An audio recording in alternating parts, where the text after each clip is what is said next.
If you boil down Valkyrie Profile to its base elements, I mean, really got at the heart of the series, you'd probably find things like hope for humanity, struggling against fate, and strength in cooperation. These concepts are at the core of many JRPGs. The Valkyrie, the world, the mythical props and pieces are dressing. These games and stories aren't particularly faithful to their source material. They could happen in any setting, so long as deities are ruling over people. Yeah, I said it. The Norse stuff doesn't make a lick of difference. The snow's a vibe, though. Gotta admit, elsewise, VP games have been mechanically complex, shaking up genre labels and assumptions. So, when Valkyrie Elysium was announced, critically not using the profile name, featuring a character that fans assumed was longtime character Hrist, but different, and all in a totally action framework, well, let's just say fans took it pretty well.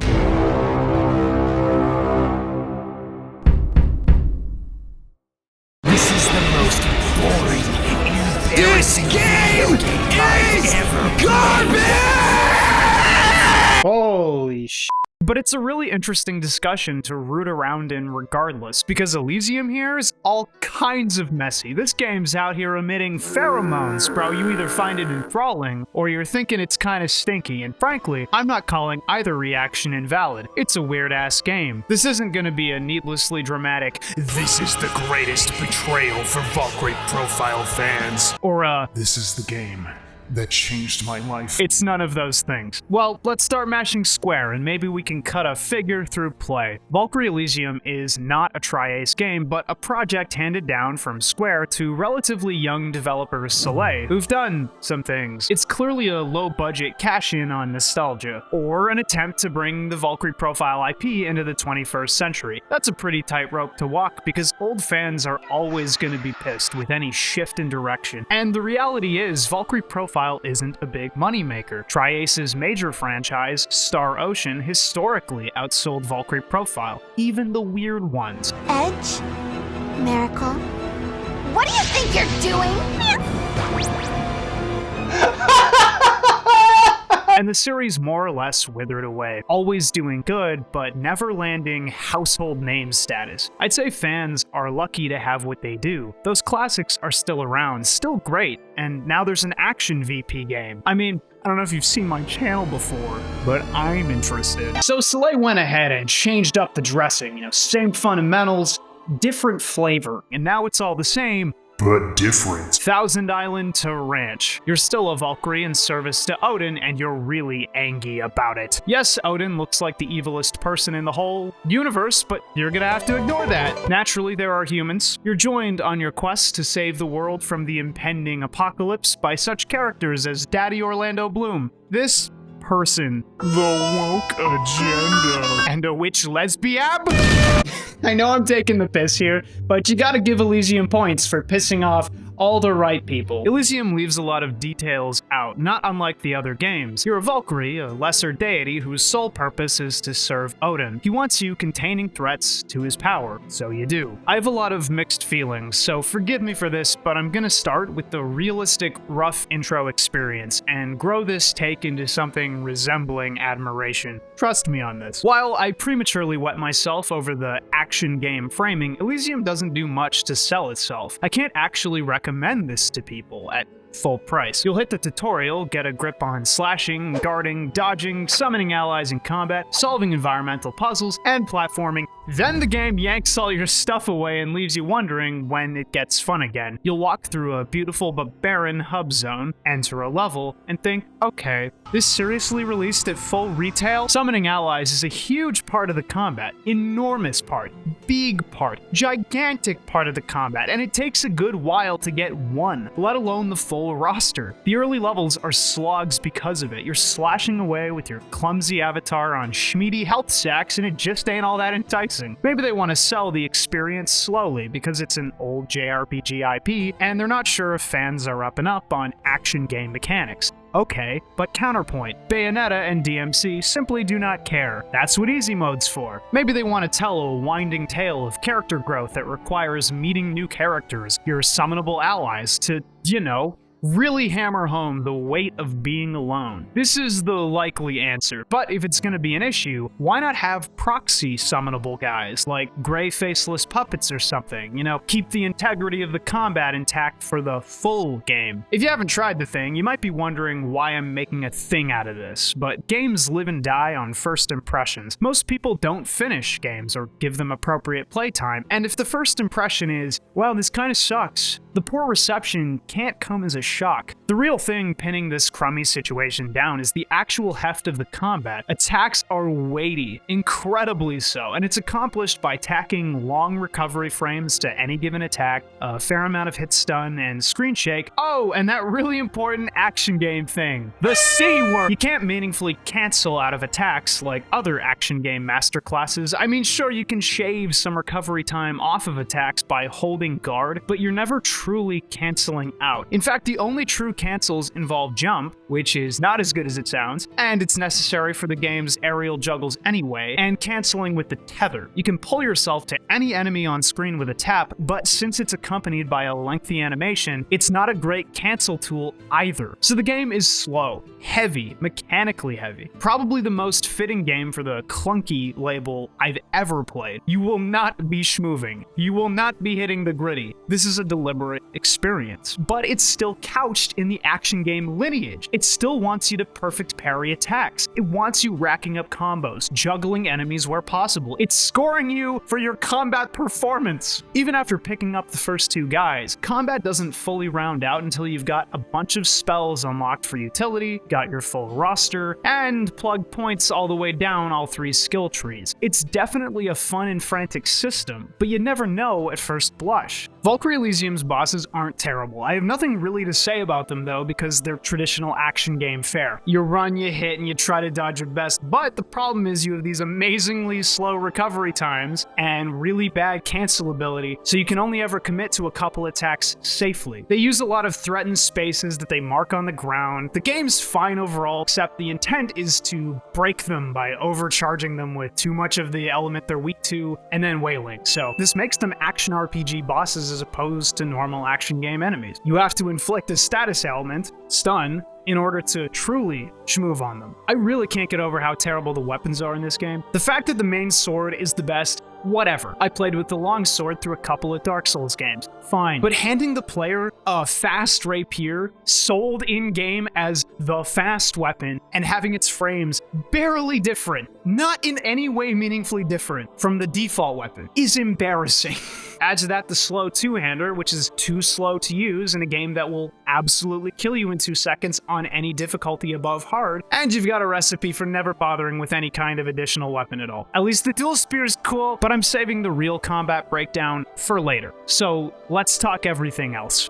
The early Valkyrie profile games sold tired, collapsing worlds with a lot of visual signifiers, muted palettes and wary peasants and open spaces. The grandeur of the world was obvious, but it was a joyless grandeur. Stoic, I guess. Now I know the budget is $3, but man, the worlds are empty. Truly barren in that demo Unity game way. Like, they're done up pretty enough, and this is a world on the brink of an apocalyptic event, which is why you're mostly meeting souls, and like one single person. Wait. Zoomer. You really don't do much of anything in the world except move, poke around, and fight. The devs added a ton of little blurb-producing plants that contextualize the humans who lived in any given area, dropping interesting story tidbits, or crap, it varies, and these cryptic, unreadable ones as well that are well hidden in each area. You need to collect them all before seeing the ending to get the true ending. You are gonna miss at least 3 of these. Elysium would be incredibly short if not for 3 major roadblocks. Collectibles like the true ending plants, character progression in general, and combat. Creatures litter the world, and there's no real choice to run. You're boxed in and stopped frequently. And that's fine, it's a combat-centric game. You're supposed to want to fight, but there's a limit. I don't think I ever felt genuine exhaustion playing Bayonetta. A few times with God of War and late-game DMC5, for example, but they really throw combat after combat at you until it's offensive. You know, if more people played stuff like this and the new Gungrave, they'd understand understand why Bayo 3 really ain't all that bad. Character progression is the real trap. Elysium throws out a few side quests, which are actually miniature missions. You need to exit to the world map and play them out independent of story missions, which only serves to tack on the hours, and for what exactly? Health and resource bar upgrades.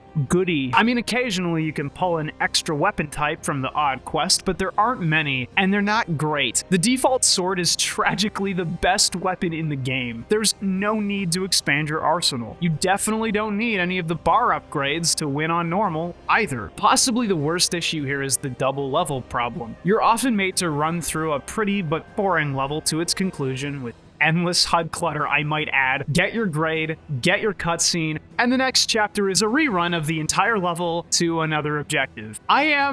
Guys, I know the budget's tight. I know COVID the dev cycle. I know you probably have a time limit to hit. But guys! And while the chapters are unique, simply doubling up on game time with more inane battles to run through, I mean, I don't want to call it soulless, but anything good and creative and joyful was marched out to die between the approval date and any of the factors I just listed. Might as well get the gamer gripes out. The voice acting is fine, if a little flat. Very few people give stellar performances, but it's just that kind of game, muted and grim and apocalyptic. What you gonna do? The personalities on the screen aren't incredible either. Silmeria took a back seat to Alicia, and Lenneth was a robot too, but her conviction was loud, and her story was almost entirely set aside for a series of gripping mini-dramas. Elysium tries, and fumbles, focuses in on the main five, and never really sells it. It's really hard to relate with a protag who's always robotic about everything on screen. It's hard to get into characters whose greatest creative spark comes from their concept art, whose backstories are delivered purely in text. It's hard to get into the visual design when nothing is explicitly pulling you in. And the combat for the same reason. There's literally an execution you unlock that triggers at like 20%, and they had to have included it because they knew it'd be boring and miserable having to chunk down every last guy to every last hit point. All of the side quest stuff is annoying and superfluous, and I'm trying here, man,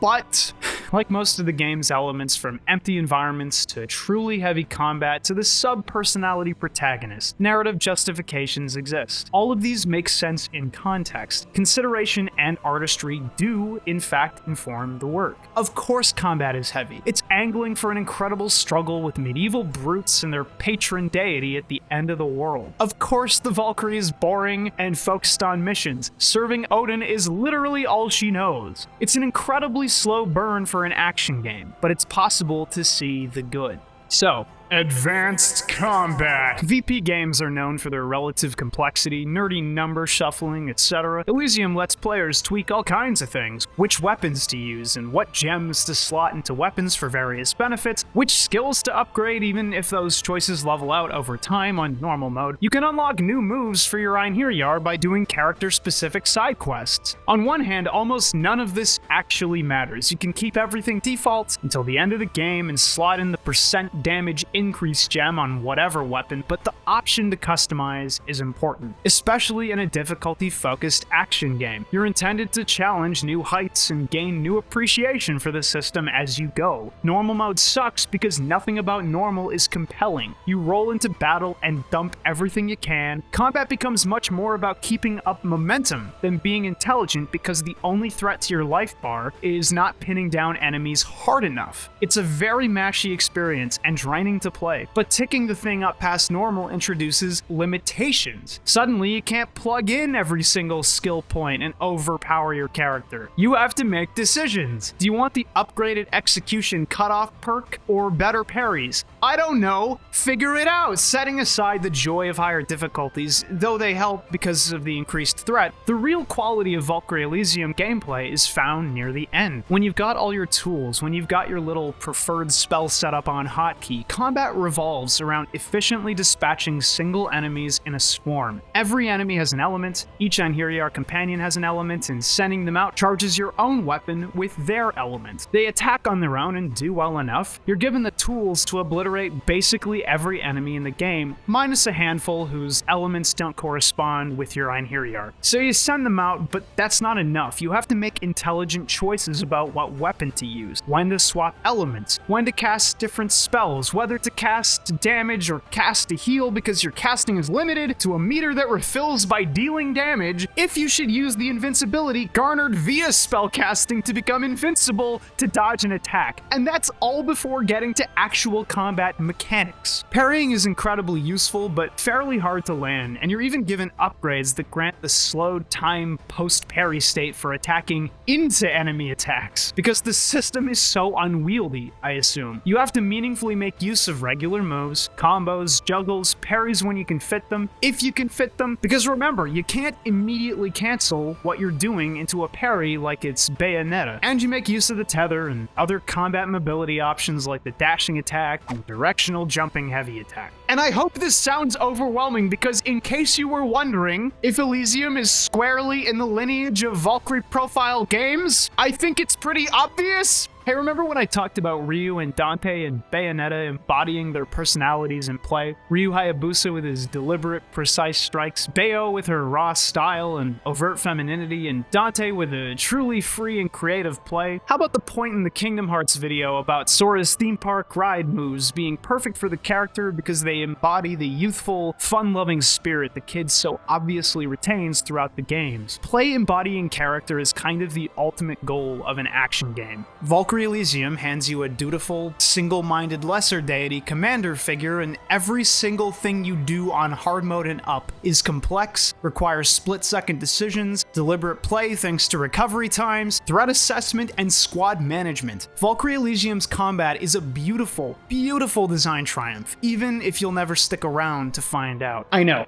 KBash, it's an action RPG, not an action game. Stop popping off with all that, but hear me out.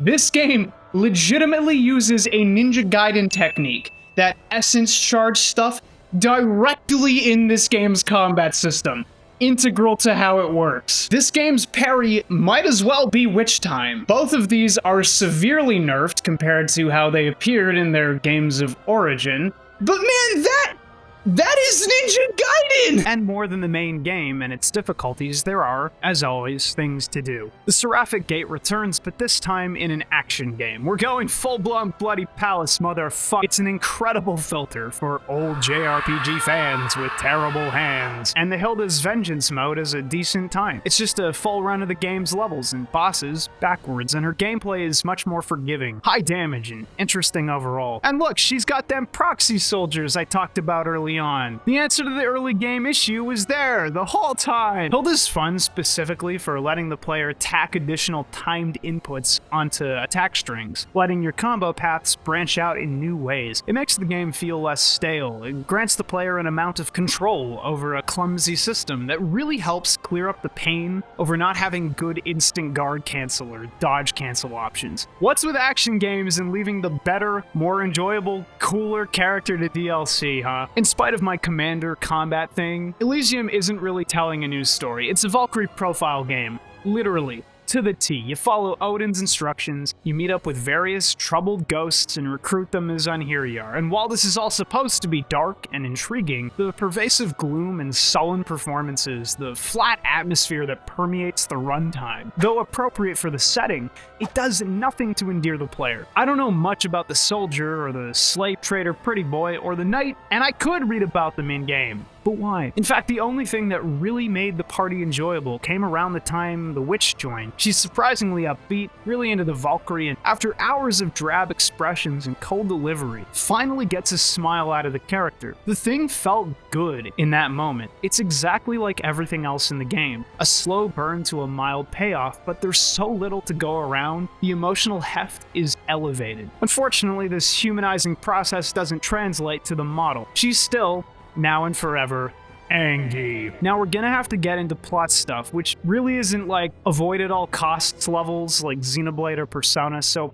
don't worry about it. Context matters more than the actual events. You're tasked by Odin to stop the impending disaster Ragnarok by going out and containing artifacts. You know the bit. Collect the plot coupons, save the world. Great. Only there's nothing really dramatic about it. Yes, the world will end if you don't is arguably sufficiently dramatic, but if the player puts the game down, No, it won't. And nothing actually hooks the player. Collecting Einherjar, doing a Valkyrie profile thing, gaining a mechanical benefit, that's the strongest draw to play, which inarguably chafes with the play experience because of how limp you feel until you collect them. Regardless, the only two shakeups in this collectathon plot are a Zoomer-coded individual who's notable for following the party around and being the only living human you see, ever. Whatever, we all know not to trust that dripped up young man. I mean, I'm sorry. Where are you getting them threads, bro? How come your skin's all smooth? You moisturizing for the apocalypse, bro? Hilda occasionally pops in to challenge the player. She's a fallen Valkyrie, directly opposing Odin and serving Fenrir, who basically serves as the anti-Odin in the story. The issue is, these idiots are meant to tempt the player to the dark side, but there's a couple of problems. One, Fenrir is literally dripping with darkness and openly manipulative. It's not even subtle. You know when a YouTuber stretches as hard as possible to impart more meaning than necessary or appropriate to, like,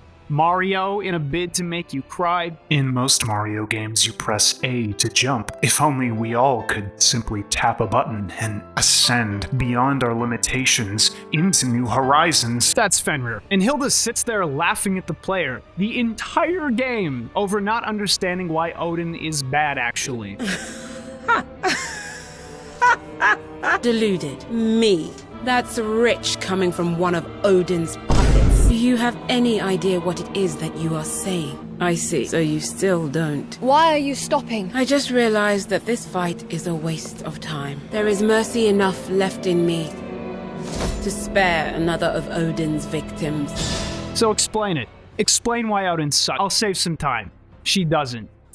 So the two potentially dramatic story elements are either annoying or nothing. I don't care what Odin told you to do. Yeah, okay, stuff it, broccoli head. The only thing driving the plot is the doubt over Odin. What if Odin sucks? Actually. But, guys, did you see him? There's never been a more mustache-twirling, knife-licking psychopath in a Valkyrie profile game. This guy ties damsels to train tracks with music on full blast. Like, obviously he's evil. You worthless imbecile! And there he goes. What did I say? Yeah. Chuck, you ain't slick. Eventually, the Valkyrie turns against Odin and Fenrir and has to choose the fate of the world. In the normal ending, you defeat Fenrir, but never actually curtail Odin's machinations. The game ends early because you didn't speak to the Zumi in the final stage, nor collect enough cryptic flowers. The good ending and the bad ending require talking to Armand here. Same as before, you need to avoid at least one of the secret collectibles and then have a talk. You get this opulent cutscene that actually keys into the Valkyrie profile legacy, trying to replicate the original romance between Lenneth and Lucian. They've got a similar story, and they even name-drop the Weeping Lilies. Except,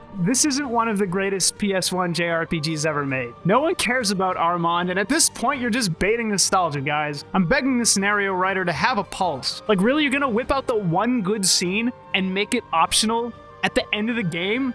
After all this? Then you'll choose to run away with Armand, no thanks, or kill both Fenrir and Odin. A better ending all around, no real notes. The true ending is unlocked by collecting all the green flowers before starting the final chapter and doing everything else mentioned. You get your tearjerker, watch your friends poof, prevent Ragnarok, and take up the mantle of the gods to guide the world to a better future. Oh, and you get a scene with Armand too. Damn, is this Bayonetta 3? Because there's a better canon pairing right off stage left, bro. Now, Elysium does a lot of stuff right. In true Valkyrie profile fashion, it obfuscates a lot of your benefactor's motives until very late, and positions the gods as abusive, manipulative, exploitative, parasitic, in a word, evil. But their status is maintained by power and the illusion that a world steward must necessarily exist. But this premise is flawed. If souls are not used wantonly for the gods and instead returned to the world tree, the world can be maintained regardless. As a piece of dramatic fiction, Elysium is ineffective. As a solid analogy for real-world hierarchies and the myths that perpetuate them, Elysium's great. As a Valkyrie profile game, one of the first things to come out of Valkyrie Elysium discourse in general was the complaint that the Valkyrie doesn't get her finishing move, Nibelung Valesti, a Valkyrie profile tradition, until very late. In case you were wondering if the discourse was serious. If you really get down to it, Valkyrie Elysium's greatest story sin is refusing to show a series of powerful interpersonal scenes between party members. That's really it. And it's probably due to the budget and the dev cycle. Valkyrie Profile 1 had a few, and they killed. And that's when it wasn't making you watch people get killed. 2 took the time to show plenty of inter-party interactions, calm and reflective moments. It's a slower story, a less pressing drama for most of the runtime, but it earns its epic payoffs. Even Covenant of the Plume tried to capture the oomph of 1 and Matsuno-esque writing. It's at least aspirational. Elysium is comparatively flat, and its payoffs aren't strong. We don't really get to know anybody on screen. We barely feel anything because so little of it is quality drama or emotionally impactful. It carries the lineage with traces of tragedies past, with a dying planet, and with a band of friends staring down the world's last act. But I wasn't there, man. I just watched it. Elysium is pretty limp overall. It's a play, it's a vibe, it's a solid system, but it doesn't grab people like other masters of the action genre, and its hybrid elements aren't as enjoyable as something like the Trials of Mana remaster. That said, I know there's someone the game speaks to out there, someone terminally angry, someone sick of being manipulated or puppeteered around, of the lies propagated by crumbling institutions driven primarily by greed and power, someone who has a hard time relating to other people and working with others. And that person can have their game and feel like a hero, get their good ending. I'm here for that. Hey, it's KBash. Huge thanks goes out to my $4 patrons. Check them out. Beautiful. And double special thanks goes to my extra generous patrons who are Adam Welch, Alpha 42, Allsnaps, Arch, Azura, Axinate, Audra, Bear Skeleton, Basement Dweller, Bearkeeper, Easy Soul, Ben M, Bing Bing Doodoo Oingo Boingo Time, Blake Against the Machine, Wargle Hargle, Bohop, Boom Dead, Brios, Brianna Woo, British Gooch, Cow, Can I Cuss on Captain here? Blasted, Captain Wade, C-Dub, Caesar T, Chiefy Boy, Cordit, Chris Bromo, Cody Golden, Couchmo, Corgi the Lad, Crater, Chrono 19D, CW Glassworks, Cynical, Daddy Dago, Dondium, Danny Lavelle, Denny Pangos, Dakota Storm Jones, David Castillo, Dara, Dakota, Dennis Amaya, Destrega, Diablo, Dingus Bat, Doug Prince, Dr. Cullen PhD, the protagonist, Dylan Coffee, 8-Bit Elias, Elpio, Elsa, Emperor Pickle, Eric Monticello, Aesthetico, Everstone Isle, Exa, Nar, Fupasayan, Frankenstitch, Frisky Nippler, Glitchseeker, 9cat, Goose, 6112, Gray, the Darkest Black, Corey, Gucci Plant, Asi Ibrahim Tanirga, Hatsune Miku's Crackhouse, Archive, Heeman, Game and Station, X-Max, Horn Tiger, how do you know? Huey, I'm supporting KBash just because I wanted to make this part of the video longer. Ingenious Clown, I punched a sandwich, Irrational, Irradiated Cherries, Dice Kyle, it's not bad, it's time to sue, it's not good, Ivy Ruth Langley, Jacob, James, Jason Lasky, Jaden, Jadaeus, JK Hedgehog, John Bo the Joker, Joke Frog, Jordan Joyner, Jules DLC, Julian My Julian, Keegan Too Cool, Kata Snack, King Kuma, Keej, Kenite Pike, Clock, Kong 2020, Rated, Crazy Dark Chocolate, Kumi, Heist, Kyle, KZ Excellent, Lady Dentalian, Lady Weed, Latrix, Laundry Mom, Lego Sid, Lethal Nibble, Little Big Trouble, Loathsome Dung Eater, Low Fat Moger, Lucas Boy, Lucky McSmucky, Mac James, Magical Madman, Mara Ganger, Marcules, Marsmugio, Maximilian Wolfgang Niver, Mike DeVere, Milky Moo Official, Monochrome Only, Modi, Mr. Dodongo, Mr. Whiskey 282, Mr. Yeety Dabface McYoinkbomb, Nairanu, Nito Torpedo, Nico Puzzle Rat, Nurian Daridius, Not Nobel, Nuggy, Old Burgle, Old Man Cranberry, Omni Nerd Zero, Only LK, The Plant, Pandemic Cowboy, Pinata, PBK, PK Gaming, Pontus Reddin, Popular Hitman, Potato Gaming HD, Prismatic Dan, Fractal and Pals, Quasar McDougal, Quillward, Quinn, Radpunk, Reasonable Willow, Reggie Rodriguez, Renteca Bond, Ricochet Frame, Relay, Roylondo, Ryan Maury Brooks, Siren Smells Good, Salty Smasher, Scribe Slendy, Sakai no Awarda, Sexy Bionicle GF, Josh, Shinigami, Shut Up Wesley, Silver Bear 909, God! Sleepy Wabbit, Sock'em Bopper, Sockdolager, Space Lizard, Spooky Grimalkin, Squidged, Squishward, Star Night Sky, Storm Strider and the House of Storm, Streetums, Sublime Cataclysm, Super Sandwich Guy, Harvold's Quest, Shorn Chubbington, The Big Bubby, The Clown Prince of Cringe, The Digital Dutchman, The Good Lord has blessed me, hallelujah! The Green Loki, The Peacemaker Pyro, The Salt Knight, The Dick Mystic, Thrips Heart, Tiggles McGuffin, Tim Lobster, Timid the Writer, Total Play, Travis Edwards, Twiddle Chongus, Ty Guy 9001, Vid, Valenris, Venom, Vice Pup, Viewers Like You, Vic, Wapoza, Weed Trash, Waylon, Where Am I Help? Widgie, Winter Solstice, TV, Zanny Tanner, Yashichi, Yate Kundo, Your Mom, Winky Zachary Livesey, Zachary Zanasso, Sane the Impure, Sane the Pure, Zed Slayer Gamer, Zero Zalazar, Sylvan Ray, Zenova, Cyberbunk. If you'd like to help support the show, unlock new long-form projects, and help me keep improving, check out my Patreon. We got lots more videos in store. Stay tuned for more. KBash out.